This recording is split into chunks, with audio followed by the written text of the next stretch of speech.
Selamat pagi, sahabat Seri Anugerah. Bertemu kembali dengan saya di dalam channel Seri Anugerah. Sebelum kita disapa oleh firman Tuhan, marilah kita berdoa. Ya Tuhan Yesus, Tuhan Juru Selamat kami yang hidup, kami berterima kasih buat anugerah kasih-Mu. Kau sudah hantar kami di hari yang baru pada minggu yang baru ini. Sebelum kami beraktivitas, kami ingin disapa oleh firman-Mu. Tolong kami Tuhan, sehingga kami boleh memahaminya dan hidup di dalam firman-Mu. Amin.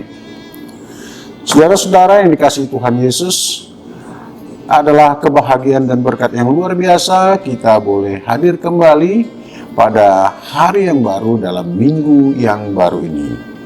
Dalam pagi hari ini, sebelum kita memulai aktivitas pekerjaan dan pelayanan-Mu, marilah kita disapa dan dibekali oleh firman Tuhan yang diperuntukkan bagi kita dari kitab Kejadian.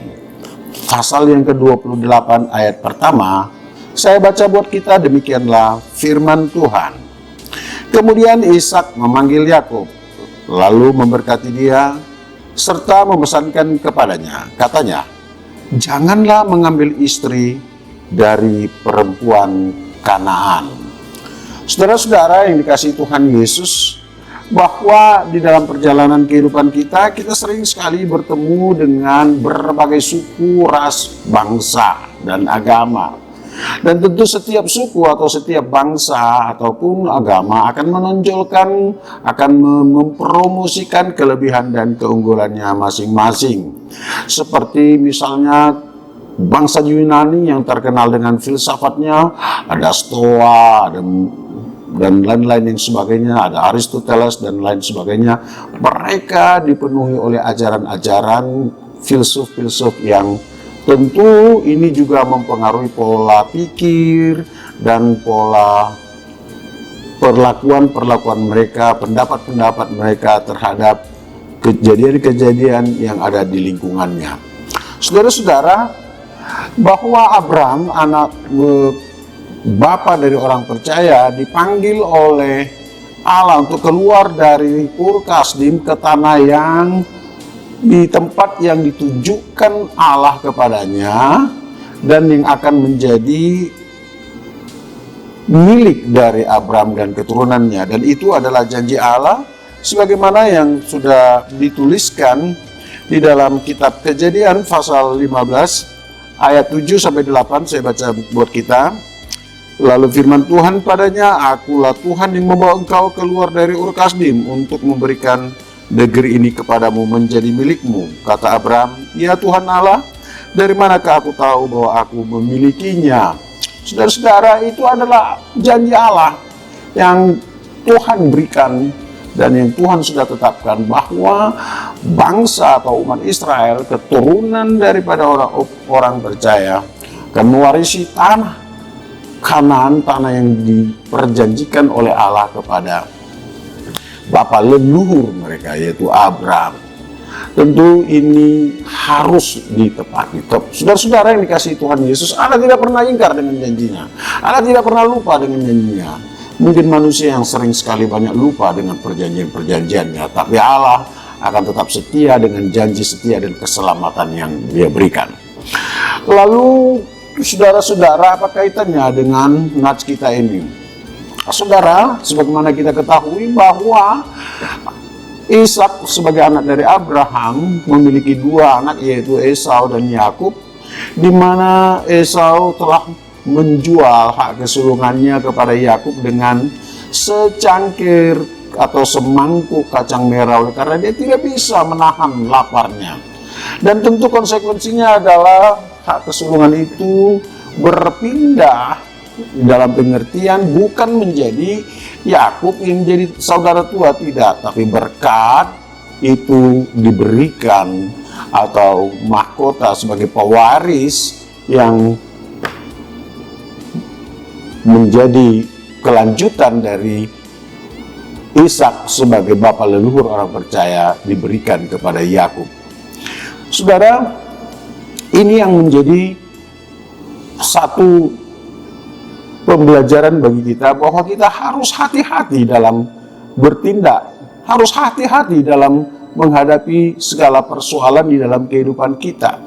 Jangan karena rasa lapar, jangan karena rasa keinginan yang tinggi, lalu kita dengan gegabah membuat satu keputusan, membuat satu tindakan, sehingga kita kehilangan hak yang paling asasi. Dan ini yang terjadi pada Esau.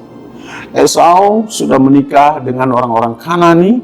Orang-orang Kanani, saudara-saudara, adalah orang-orang yang tinggal di tanah Kanaan sebelum Allah menuntun bangsa itu memberikan tanah itu kepada mereka. Lalu kenapa orang Kanani itu harus dihindari oleh orang-orang percaya? Sebab orang-orang Kanani adalah orang-orang yang menyembah kepada Baal. Mereka memiliki ritus-ritus yang sungguh sangat memalukan dalam kekristenan atau dalam ajaran orang-orang beradab dan beragama. Mereka memberikan korban-korban berupa anak manusia kepada Baal sebagai satu persembahan kepada dewa-dewa Baal, dewa orang Het, Amori dan sebagainya, yang itu suku-suku yang tinggal di Kanani. Selebih dari itu mereka melakukan ritus-ritus yang hanya memuaskan hawa nafsunya. Oleh sebab itu Allah berketetapan bahwa umat ini haruslah menjaga dirinya sehingga mereka tidak boleh terlalu bercampur, terlalu dekat atau kawin-mawin dengan mereka. Itu yang dikatakan oleh Allah, dan itu dikatakan di dalam kitab Keluaran Keluaran pasal 23 ayat 33 demikian dikatakan, janganlah mengadakan perjanjian dengan mereka ataupun dengan Allah mereka. Mereka tidak akan tetap diam di negerimu, supaya mereka jangan membuat engkau berdosa kepadaku dengan beribadah kepada Allah mereka, sebab tentulah hal ini menjadi jerat bagimu. Saudara, jangan bawa dirimu ke dalam pencobaan. Saudara, jangan bawa dirimu untuk jatuh ke dalam kesulitan. Dan tentu sebagai orang percaya, kita harus menghindar dari kesulitan atau dari pencobaan-pencobaan. Karena jangankan untuk dicobai pun kita harus boleh keluar dari pencobaan itu. Agar apa? Agar engkau tidak jatuh, agar imanmu tidak lemah. Saudara, pada saat ini kita sedang menghadapi badai yang luar biasa, badai corona, dan kita sedang dicobai. Oleh sebab itu, jangan lagi di antara sesama kita saling mencobai di dalam kesulitan-kesulitan ini. Nah, itulah makanya Yakub diperintahkan oleh bapaknya Ishak agar pergi ke Kanan kepada pamannya untuk dapat mengambil salah satu daripada putri pamannya untuk menjadi istrinya, sehingga dia boleh terhindar dari percampuran-percampuran yang bisa memungkinkan dia jatuh ke dalam pencobaan. Bukan berarti kekristenan mengajarkan suku, ras, dan agama atau menolak bersekutu dengan sesama manusia. Tidak.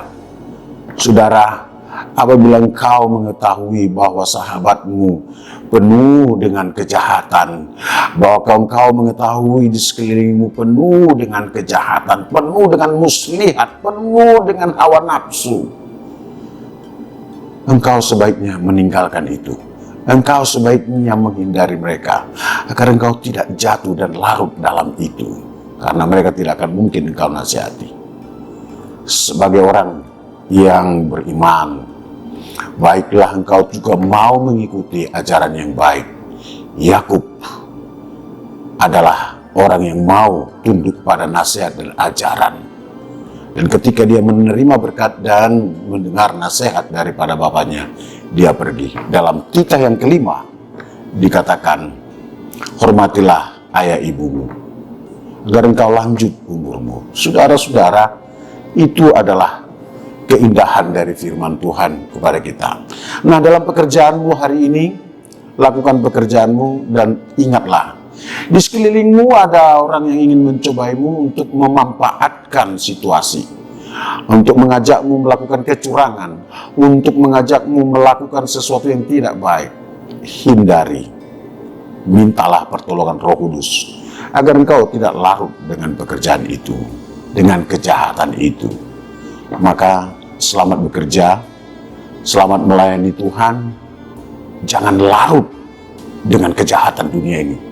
Jangan mau dilarutkan oleh dunia ini, tapi garamilah dunia ini dengan terang firman Tuhan. Selamat menebar kebaikan dan selamat menjadi terang. Karena Yesus mengatakan, engkau adalah terang dunia ini. Amin. Terima kasih ya Tuhan buat kasih sayang-Mu. Biarlah kami boleh melakukan kebaikan-kebaikan untuk kemuliaan bagi nama-Mu. Dunia ini ingin kami larut di dalam kenikmatannya, di dalam pencobaannya. Tapi kami berkata, ya Tuhan, jauhkanlah kami dari cobaan. Bukankah itu adalah doa yang Kau ajarkan kepada kami? Maka biarlah umat-Mu yang bekerja hari ini, ketika mereka menghadapi pencobaan, kuatkan mereka, jauhkanlah cobaan itu, sehingga setiap kami boleh menjadi umat pemenang. Amin.